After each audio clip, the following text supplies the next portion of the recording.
नाज़रीन, अवामी न्यूज़ में ख़बरनि जो सिलसिलो जारी है। इन वक्त असीं तव्हांखे गौसपुर में ख़बर ॾींदा हलूं त कश्मीर ज़िले जे पुलिस जदीद टेक्नोलॉजी जी मदद सां ॾुहारियुनि जा नंबर ट्रेस करे सिंध जी मशहूर फनकार सुहिणी नाज़ ऐं म्यूज़िक डायरेक्टर राजा नदीम ऐं उनजी टीम खे अगवा थियण खां बचाए वरितो है।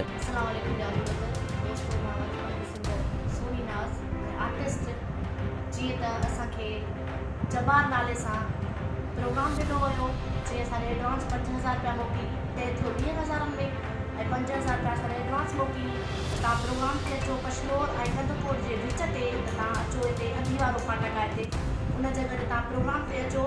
जिते असां प्रोग्राम ते वञूं ई पिया त कश्मीर पुलिस जा थोराइताऊं असां जॾहिं असांखे उतां वापसि करायो ऐं असांखे अगवा थियण खां बचायो।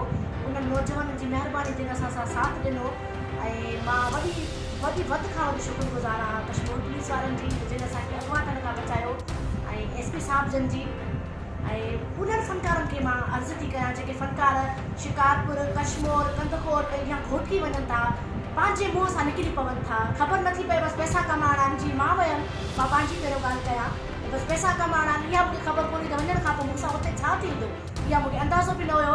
पर मां उन्हनि फ़नकारनि खे हथ जोड़े करे अर्ज़ु थी कयां त जॾहिं बि तव्हां शिकारपुर कंदकोट कश्मीर या घोटकी प्रोग्राम ते वञो त वरा महिरबानी पंहिंजी पुलिस सां इतलाह कयो उन्हनि सां राब्तो करे उन्हनि जी जांच पड़ताल सां पोइ प्रोग्राम ते वञो।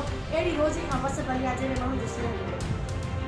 मज़ीद खबरों और तफसीलात के लिए विजिट करें हमारी वेबसाइट www.awamiNewsHD.com।